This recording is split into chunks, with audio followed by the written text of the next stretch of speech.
How do you study for the MCAT to score 528 the very first time you write the test? That's what I want to talk to you about today. And I want to make sure you get the specific strategies that you could implement today that are going to help you make sure you write this test literally only once and once only, because I know how painful it is to write this test once, never mind having to write and then rewrite and then rewrite and then rewrite. Now, what I want to do is, before I get into the conversation with my co-host Genia, I'd like to introduce myself. My name is Beruz Momeni. I'm the CEO and founder here at BMO. This is my co-host Genia, who's our content manager. If you've never watched any of these episodes, welcome to the Admissions Expert One Question podcast, where we dissect one topic every week in many different directions. And our goal is to give you really useful strategies that we learn ourselves after helping tens of thousands of students, so you don't make the mistakes that some of our students have made over the years, and also learn from what we've learned works, what doesn't work.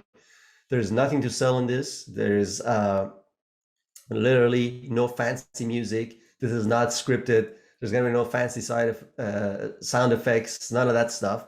Just good content. If you like to keep in touch, please subscribe and share it with a friend. Now let's get right into it. So, how do you study for the MCAT? Genia, do you want to give us a little bit about, I guess, why is this test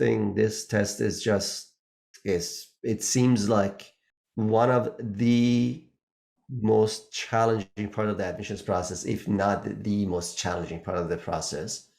Why? If like most pre-meds already know what's going on, they've already taken all these courses, why is this difficult? And why is this even important? I guess that's a different topic. Let's just figure out why this is so challenging, and then we'll maybe go into some tips and strategies. Actually, I think those two questions, why is it so challenging and why is it so important, they're very tied together, because whether it's good or bad, but the MCAT is actually considered as one of the highest indicators of your abilities in medical school. We can discuss that separately, but at this point, medical schools do consider the MCAT a very, very big part of your application, which of course puts a lot of pressure on writing it and doing well in this test. So the MCAT is challenging for many reasons. It's quite a variety, actually. Of course, the length, 7.5 hours. It's one of probably the longest test you'll take in your pre-med career. Additionally, the variety of topics. It's such a vast, diverse variety of disciplines that you're writing on, whether it's biology, chemistry, organic chemistry, psychology, sociology, and so on. So you are preparing for a huge number of topics that are related, but they also all deserve their own attention. So there's a lot to do with that. And I think, of course, the format, because standardized testing is not a strength of every student. In fact, it's probably not a strength for most. So the format itself, the passage-based questions are incredibly difficult. And you have to really, really get used to the format in order to do well. So this combination of things really makes the MCAT one of the most intimidating and challenging aspects of your application to medical school. Makes perfect sense. And we're ready to go over some strategies that we think work best. You have to be adaptable, find out what works best for you, of course. Just before I get into that, I gotta say, in my opinion, the MCAT is total BS. It doesn't predict anything beyond predicting other standardized tests, which means it's a test of a test. That's all it is. This is my opinion, and it's based on actual research. I'm not, just telling you things here willy-nilly, but based on my opinion, based on what I've seen, it's total BS. It doesn't do much. It does cause actually a little bit more than a little bit of bias as well. And that's why some schools have started to drop it, and hopefully over time, every school will drop it and will get smart, and admission officers will start to get smarter, and schools will become smarter, and they'll get rid of this BS test. But until then, here's how you study for the test. Number one, you need to understand what is on the test. Very novel idea, definitely not. But you'll be surprised how people just getting right into I got to study for the MCAT. I'm like, oh, I didn't know this part was on the MCAT. Well, first thing is go on AMC's website, figure out exactly what's on the test. Two, you need to make sure that you have a study schedule that is back calculated from the essentially your date of your exam, scheduled exam. You got to back calculate, give it even maybe a month of leeway. So if you have 3 months, pretend you have 2.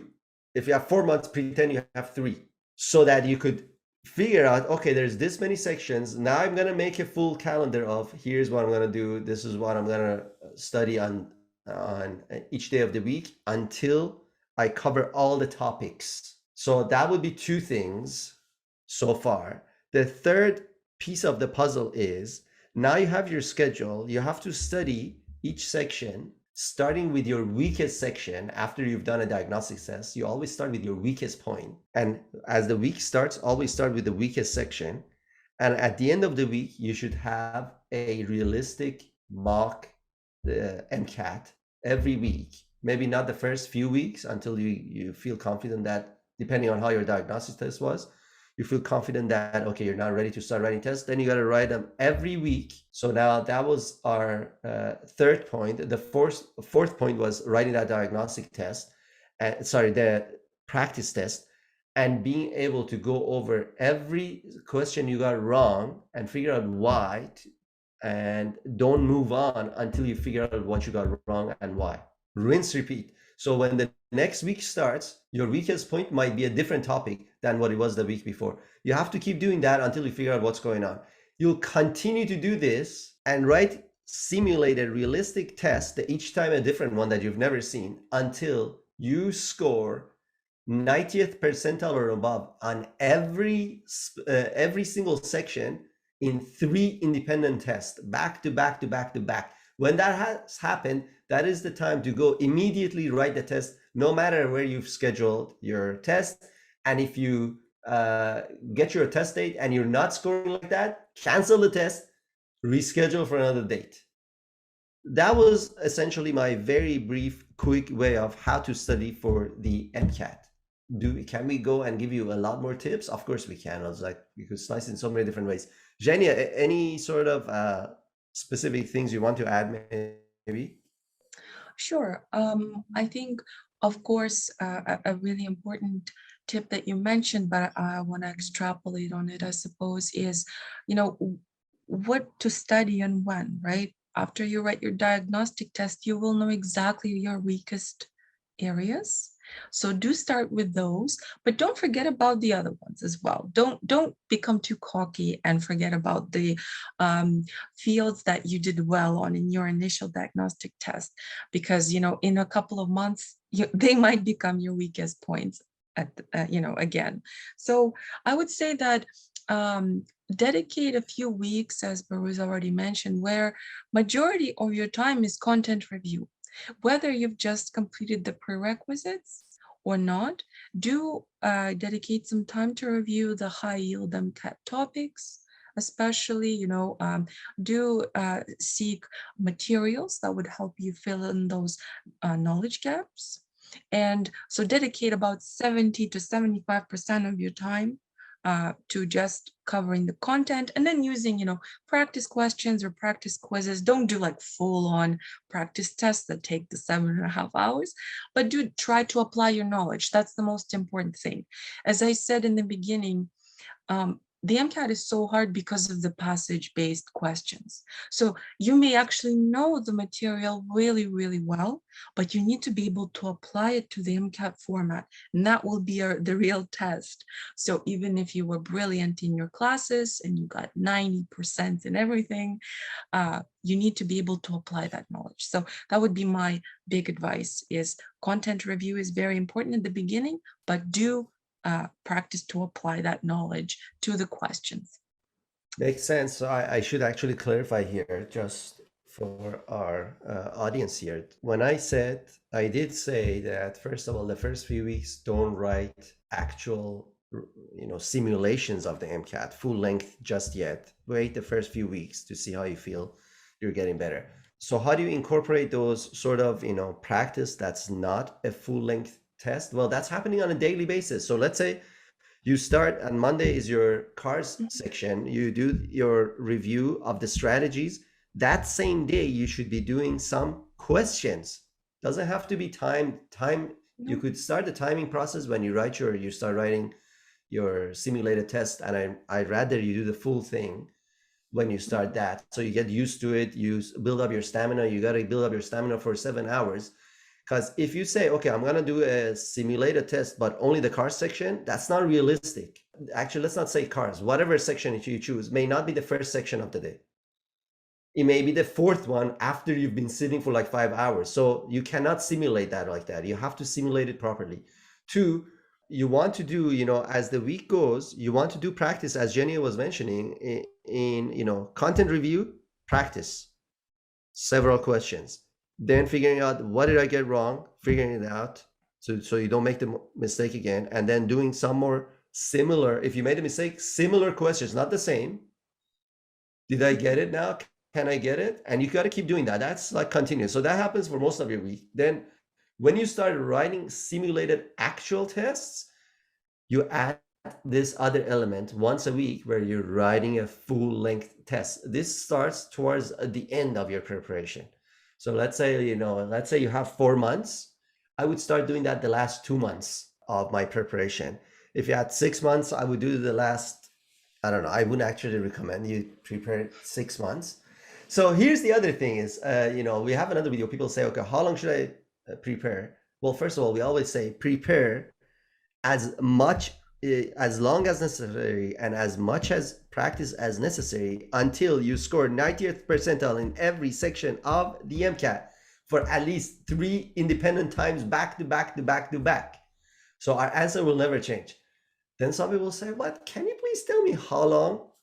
No, it depends. Some people might take a week. Some people might take a month. Some people might take 6 months. But in general, I don't want to go into mindset for a test that doesn't require 6 months and go into it to see, oh, I need 6 months. Why? Because the more you increase your time horizon, the lazier your brain becomes and says, we got another 5 months. We still have another 4 months. Time box. 3 months, I got to get this done, and that's it.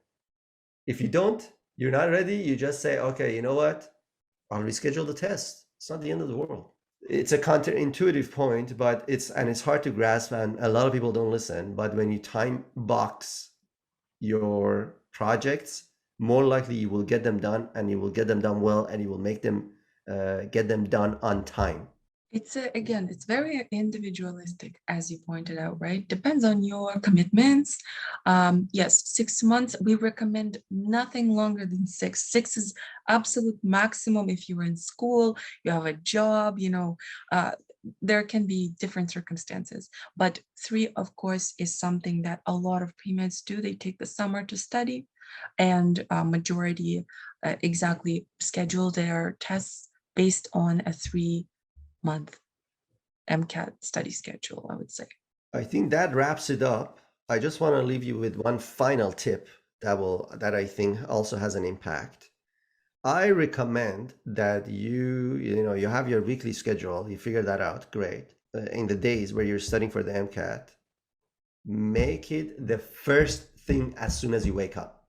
The very first thing before distractions of, I don't know, Netflix, social media, classes, work, blah, blah, blah, all that stuff. Just while you're doing this, you should really suck it up and try to get up early if that's not possible. If you're like, oh, the first thing I do, I got to go to work. Okay, get up 2 hours earlier. Sleep 2 hours earlier as well, so that your cycle changes. I feel like your brain is way more fresh. You're going to comprehend things a lot easier, and your motivation is at the absolute highest. Trying to study at the end of the day, after you've been to school, after you've been to work, after you've exercised, never going to happen. I mean, again, I'm exaggerating, obviously, Mhm. But but it yeah, is way more likely that you will succeed if you do it the very first. Isn't that your most important thing right now? So it should be done the very first thing as soon as you wake up. Like you open your eyes, it should be like you should study MCAT for breakfast, essentially. So that was it. If no final thoughts, Genia. my last tip would be pl- um, to use opportunities to study when you're not busy, like when you're on the subway or on the bus. Just even Commute, review yeah. what you read earlier. Actually, it's a really fun thing to do, by the way, to use those opportunities instead of just sitting on the bus to school, and doing nothing, Staring or at the wall. uh, you know. It's a good idea to just use those little opportunities to remember a summary of something, or do repeat a definition or something. So do that. I 100% agree. Thanks so much, Genia. Thank you very much for listening to another episode of our Admissions Expert One Question podcast. If you enjoyed this, subscribe, share it with a friend, like, comment, all that good stuff. And hopefully, we'll see you in the next episode. Talk to you soon. Bye.